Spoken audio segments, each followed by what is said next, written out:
And it's a lunch break video. Hi, I'm Ron, sitting in a bobcat. We've met here before. It's my own little place. It's kind of like the Fortress of Solitude, except in a cage. Smaller. I'm a lunch break. So, can Christians do DMT? It was a question presented to me just a little while ago, and it seemed really honest, to be honest with you. So, um, I'm like, okay, no. But I want to say this kindly without, and but to give you my reasoning as well. And I will now give you my reasoning.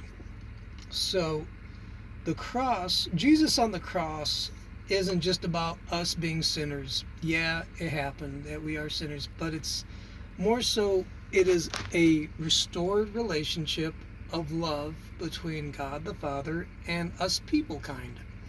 Because we all be people. If you're watching this, you have an inherent right, or maybe not a right, but an invitation to be in relationship with God.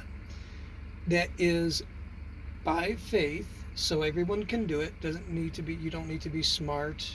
You don't need to be young or old, black, white, red, yellow. It doesn't matter. It's all by faith in the name of Jesus that we become restored in relationship to God. And it is by His Spirit that operates in us that not only gives us forgiveness of our, of sin through the cross, but it is a restoration of our spirit to His. It is a restoration of love. Now, that happens, that's it in a nutshell. When you do DMT or hallucinogenics, what happens is that you will meet other entities out there. You will have other doctrines of demons presented to you, and the demons will present it as truth, and you can be deceived.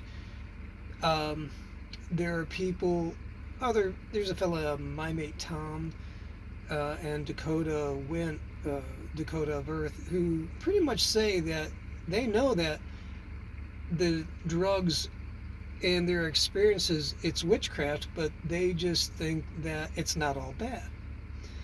Now, the reason I'm making this video and I want to be kind about it is a lot of the DMTers and psychonauts, whatever you want to call them, they have good hearts and they have good intents. They want to find God. They want to know, what life's all about. It's just that they're going about it all wrong. And this is obviously this is a Christian perspective. If you disagree with me, you disagree.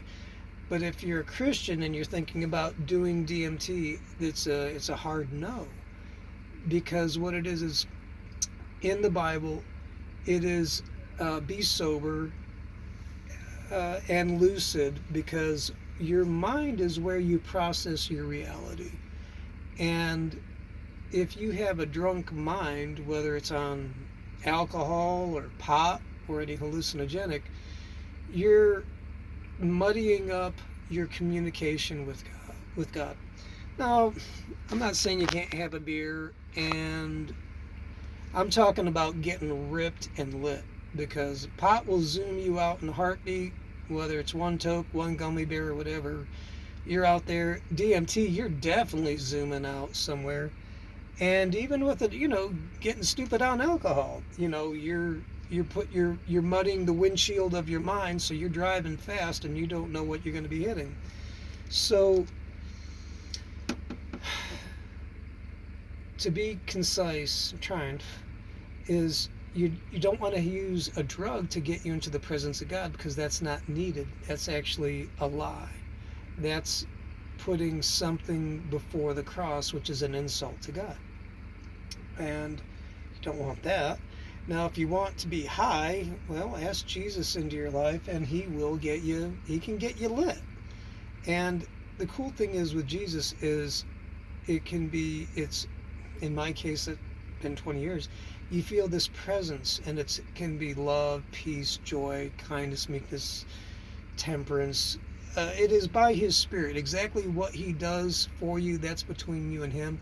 But it's always, to be honest with you, it's what you need, what's best for you. and the outcome's always going to be good. With drugs, it's always you're dependent upon something on the outside to get you there. It becomes like a sacrament to God, and you don't want that. Um, that's Jesus is not a mushroom, and communion wine is not spiked with hallucinogenics. These are some other people talking stuff out there. Jesus wants you to come to him as you are. Now, if you're high and not sober, he's fine with that. It's just that he will make you sober and lucid and healed. Okay, so can Christians do DMT? So it's an offense to God when you put the drug ahead of the cross. Don't be drunk on alcohol or hallucinogenics, which is dissipation, which is destruction. What else is there? Obeying the law of the land. I'm not going to go there because that's just lame. Yeah, obey the laws, but that's not a good argument for anybody. Because you're like, I want to get high, I want to have some fun. I'm like, all right, Jesus can get you high, and you can have some fun with Jesus. Not a lot of people out there telling you that, but I am. So, all right, so there's that. What else is there? Satan's always going to tell you a lie. Here's the deal. He's always going to promise you, I have some secret knowledge that you can only get from the forbidden fruit. Here, chew this, and it'll make you wise. Actually, what Satan said, eat the forbidden fruit, and you'll be like God. You'll know good from evil, and you'll be like God. Well, the fact of the matter is they already were like God because they already were walking with him in the cool of the day, and nobody can walk with God unless you're sinless.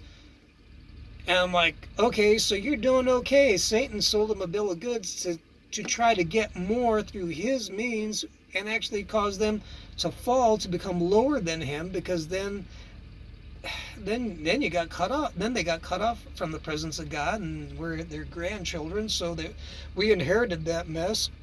And through Jesus, we inherit the right standing with the Father, with that restoration. So the drugs are going to be like, if you got someone telling you, it's like it'll open up your third eye and you'll know God.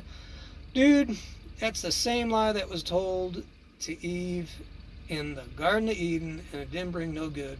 And it's not going to bring you no good. Sorry. Run away. Ask God to get you lit or to encounter you, because what it is his presence will always be completely satisfying. You might not get what you want, but you'll get what you need. And sometimes you'll get what you want and what you need, and then some. He's fun. So, that's my long spiel about Christians should not do DMT. So, thanks for the question. Appreciate it. And you got questions, hit me up. You got answers, play nice. We can talk. And I'm going to go shovel some snow. Catch you guys later. Bye-bye.